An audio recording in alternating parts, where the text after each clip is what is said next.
مرزا محمد رفیع سودا، پیدائش یاد رکھیے گا 1706، وفات ہے 1781۔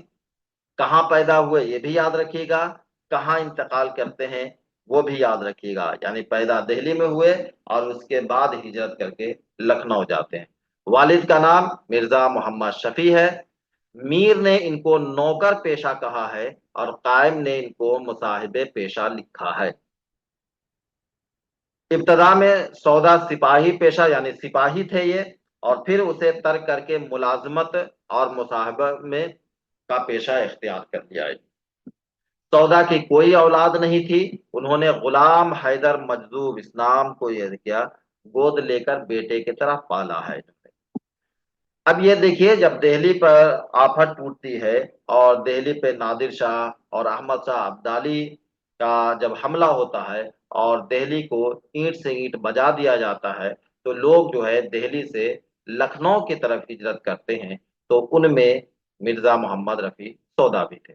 جب یہاں سے ہجرت کرتے ہیں تو سودا اماد الملک کے ساتھ فروخ آباد پہنچتے ہیں، نام یاد رکھیے گا اماد الملک، اور وہاں ان کی ملاقات ہوتی ہے۔ مہربان خاں رند نے اماد الملک سے سودا کو مانگ لیتا ہے، یعنی فروخ آباد میں مہربان خاں رند تھے، انہوں نے اماد الملک سے سودا کو مانگ لیتا ہے کہ ان کو میرے پاس رہنے دے، اور وہاں سودا رہنے لگتے ہیں۔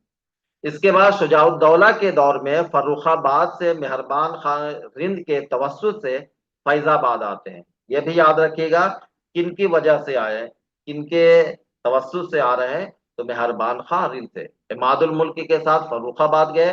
فروخ آباد کے بعد مہربان خان رند نے ان کو یہاں روک لیا۔ اس کے بعد جب شجاع الدولہ کا جب دور آیا تو فروخ آباد سے کہاں جا رہے ہیں، فیض آباد جا رہے ہیں۔ فیض آباد آ کر شجاع الدولہ کے دربار سے منسلک ہو جاتے ہیں۔ شجاع الدولہ کے پوچھتا ہے کہ کن کے دربار میں تھے، تو شجاع الدولہ کے۔ نواب نے 200 روپے ماہانہ تنخواہ مقرر کر دیا تھا ان کو۔ اس کے بعد آصف الدولہ کا جب دور آتا ہے تو یہ بھی تنخواہ بحال رکھتے ہیں، ٹھیک ہے۔ شجاع الدولہ کے بعد کن کا ہے، آصف الدولہ کا، یہ سارے لکھنؤ کے۔ جب سودا نے تنخواہ ملنے کی پریشانی آصف الدولہ کو بتائی تو آصف الدولہ نے 6000 سالانہ مقرر کر دیا۔ پیسہ کو بھی یاد رکھیے گا، کتنے پہ، 200 روپے پہ کیا، اس کے بعد انہوں نے تنگی کا ذکر کیا تو 6000 کر دیا سالانہ۔ آصف الدولہ جب فیض آباد سے لکھنؤ منتقل کرتے ہیں، یعنی سب سے پہلے فیض آباد اس کے بعد لکھنؤ بستا ہے، تو ان کے ساتھ ساتھ سودا بھی ان کے ساتھ ساتھ لکھنؤ آتے ہیں، اور یہیں جو ہے یہ آم کھانے کے بہت شوقین تھے، غالب بھی بہت شوقین تھے آم کھانے کا، تو آم کھانے کی وجہ سے یہ بیمار پڑے اور اسی میں ان کی جو ہے وفات ہو جاتی ہے۔ تو کوشچن یہاں سے اٹھا ہوا ہے، کون ایسے شاعر ہے جسے آم کھانے کی وجہ سے موت ہو گئی؟ تو یہ ہے ہمارے سودا صاحب۔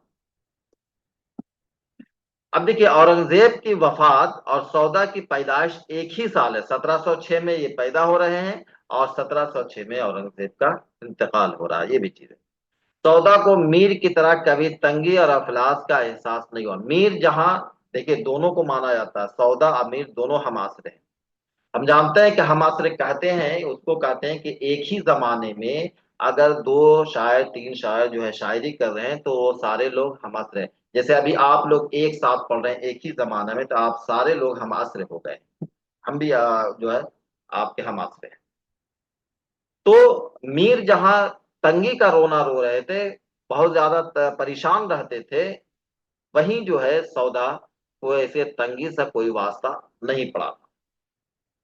سودا کے اس قول سے ان کی شخصیت کا اندازہ لگایا ہے۔ ایسے کہا جاتا ہے کہ سودا صاحب جو تھے وہ بہت تلخ مزاج تھے، غصہ بہت جلدی ہو جایا کرتے تھے، یہ مشہور کیا گیا تھا، لیکن کہا جاتا تھا ایسی بات نہیں ہے، بلکہ ان کی شخصیت کا دوسرا بھی پہلو ہے، اور وہ پہلو اس قول سے پتہ چلتا ہے۔ ان کی کتاب ہے عبرت الغافلین میں ایک جگہ لکھتے ہیں کہ وہ شخص جو بہت کچھ ہے اور خود کو کم سمجھتا ہے، اس چیز کو تم دھیان سے سنیا اور اس کو اپنی زندگی میں ڈھالنے کی ضرورت ہے۔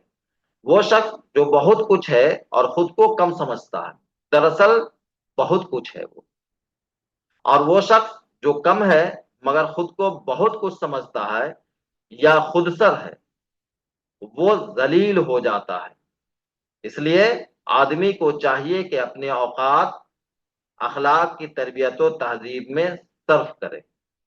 کتنی بڑی چیزیں انہوں نے کہی ہے. اب دیکھیے سودا نے پہلے فارسی میں شاعری کی ہے. شروع کے ابتدائی جتنی بھی شاعری ہے انہوں کی فارسی میں ہے. اس کے بعد خان آرزو کے کہنے پر اردو کی طرف متوجہ ہوئے. کوشچن یہاں سے آتا ہے کہ کس کے کہنے پر سودا اردو کی طرف آئے؟ تو وہ کون ہے؟ خان آرزو. سودا نے فارسی میں خان آرزو اور اردو میں شاہ حاتم سے مشورہ کیا. یعنی فارسی میں خان آرزو استاد ہوئے اور اردو میں شاہ حاتم ان کے استاد ہوئے. اب دیکھیے کیونکہ ہم عصر تھے تو ظاہر سی بات ہے چشمک تو ہونا ہی ہے، ادبی لڑائی تو ہونی ہی ہے، تو ان دونوں میں بھی ہے. میر نے جب اپنا تذکرہ نکات الشورى مکمل کیا تو لکھا کہ اس کے فکر عالی کے سامنے طبع عالی شرمندہ ہے، ریختہ کا شاعر ہے اور اس اعتبار سے ملک الشورائے ریختہ کہنا چاہیے. تو اس بات کو یاد رکھیے گا کہ میر نے جو ہے سودا کو ملک الشورى کہا ہے. حالانکہ ملک الشورى کا خطاب دربار سے ملتا ہے، لیکن سودا کو دربار سے ملک الشورى کا خطاب نہیں ملا ہے، بلکہ میر نے دیا ہے. اور اس کے پیچھے بھی راجنیتی ہے، یوں ہی نہیں دیا ہے. کیا ہے؟ میر نے سودا کو یقین کے مقابلے میں، اس زمانے میں جو یقین صاحب جو تھے شاعر تھے وہ بڑا شاعر کہلا رہے تھے، تو ان دونوں کو سودا اور یقین کو آپس میں ٹکرانے کے لیے میر نے سپورٹ کیا یقین، یا سودا کو یقین کیا، سودا کو سپورٹ کیا اور سودا کو ملک الشورى کہا. میر نے سودا کو یقین کے مقابلے پر کھڑا کر کے یہ لکھا کہ انہیں ملک الشورى کہنا چاہیے. ابھی دیکھیں شورش عظیم آبادی نے اپنے تذکرے یادگار دوستان روزگار میں لکھا ہے کہ اگر انہیں ریختہ گویوں کا ملک الشورى خیال کیا جائے تو جائز ہے، اور اگر پہلوان الشورى کہا جائے تو بجا ہے. تو اس بات کو یاد رکھیے گا کہ ملک الشورى کن کن لوگوں نے کہا اور پہلوان الشورى یعنی شاعروں کا پہلوان کس نے کہا ہے؟ تو شورش عظیم آبادی نے کہا ہے. ٹھیک ہے، اور یہ یاد رکھیے گا کہ ان کو دربار سے یہ خطاب نہیں ملا ہے بلکہ شاعروں نے دیا ہے. سودا کو باقاعدہ طور پر کسی سرکار دربار سے یہ خطاب نہیں ملا تھا، بلکہ ان کی پرگوئی اور قادر الکلامی کی وجہ سے اہل ادب انہیں ملک الشورى کہتے تھے. اب کس نے کیا کہا یہ بھی دیکھیں. قائم نے انہیں اندلیب خوش نغمہ کہا ہے. میر حسن نے سودا کے شاعری کو ترب انگیز کہا ہے. مصحفی نے نقاش اول کہا ہے. سودا کی شاعری کی عام خصوصیت یہ ہے کہ اس میں زور شکوہ، ان کے لہجے میں بلند آہنگی اور مردانہ پن ہے. اس چیز کو یاد رکھیے گا. ایک چیز اور یاد رکھیے گا، یہ کوشچن آتا ہے کہ شاعری کے علاوہ سودا کو کتے پالنے کا اور موسیقی کا بہت شوق تھا. موسیقی یعنی گانے کا. اب دیکھیں دونوں کا چشمک میر اور سودا کے جب ہوتا ہے. میر نے سودا پر سخت چوٹ کی ہے. میر نے سودا کو جاہل کہا اور کیا کہا؟ طرف ہونا میرا مشکل ہے، یعنی میرے طرح ہونا بہت مشکل ہے. میر اس شعر کے فن میں، جو شعر ہم کہہ رہے ہیں میر میرے طرح ہونا بڑا مشکل ہے. یوں ہے سودا کبو ہوتا سو جاہل ہے کیا جانے. سودا جاہل ہے کیا جانے کہ اس میں کیا ہوتا ہے. اب سودا چاہتے، اگر کہتا ہے کہ سخت مزاج تھے تو ان کا جواب دے سکتے تھے، لیکن سودا نے بڑا نرم لہجے میں ان کو کہا ہے. سودا مراسم کا لحاظ کرتے ہوئے جواب دیتے ہیں، نہ پڑھیو یہ غزل سودا تو ہرگز میر کے آگے. سودا کہہ رہا ہے کہ میر کے آگے یہ غزل مت پڑھیو، وہ ان طرزوں سے کیا واقف، وہ انداز کیا جانے. کیا وہ تو بول رہے ہیں ٹھیک ہے، لیکن کیا جاننا کہ یہ طرز کیا ہے، یہ انداز کیا ہے. اس لیے سودا ان کے سامنے پڑھنے کی ضرورت نہیں ہے. تو یہ ہے چشمک ایک دوسرے کے. اب دیکھیے سودا کے تصانیف جو انہوں نے جو لکھا ہے، دو طرح کے تصانیف ہیں. انہوں نے دو طریقے لے، ایک تو نثری تصانیف ہے اور دوسرے ہے نظم ہے.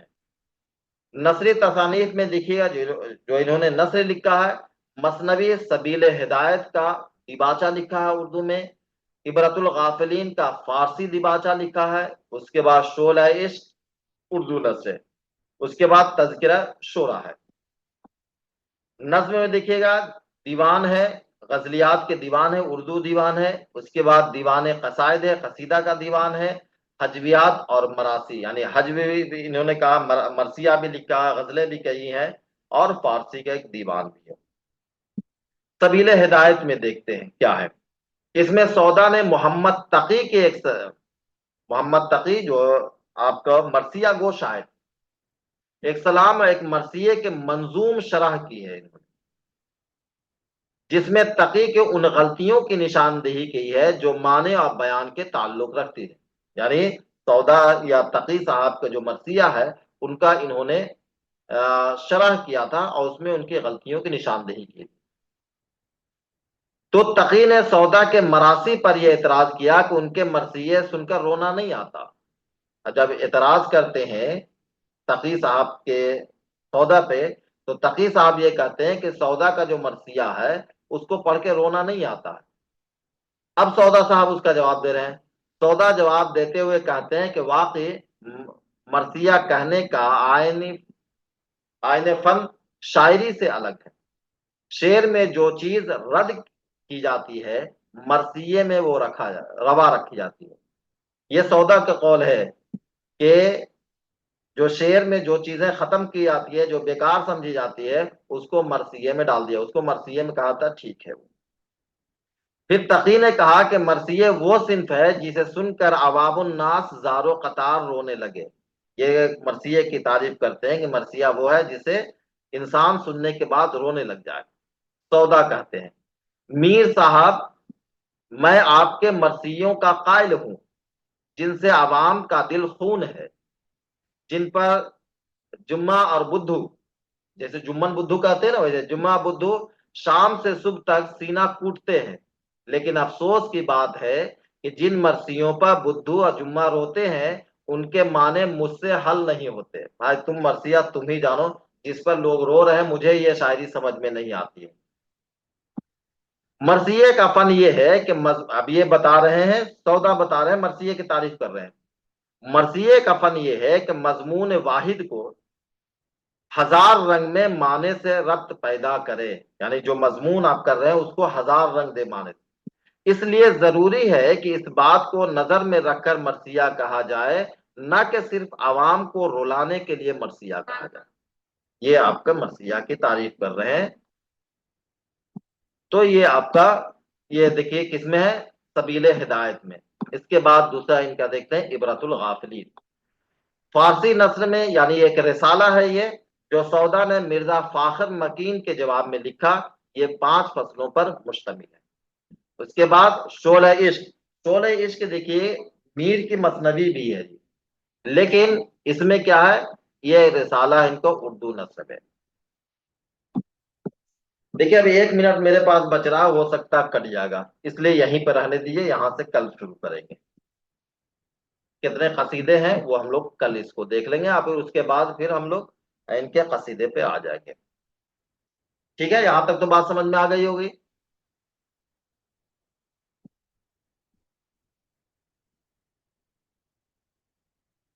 چلیے تو ہاں آج کے لیے اتنا ہی رکھتے ہیں، پھر ہم لوگ کل دیکھیں گے، کل ہم لوگ پڑھیں گے وہ جب کفر ثابت ہے وہ تمغائے مسلمانی شروع کریں گے، اور یہ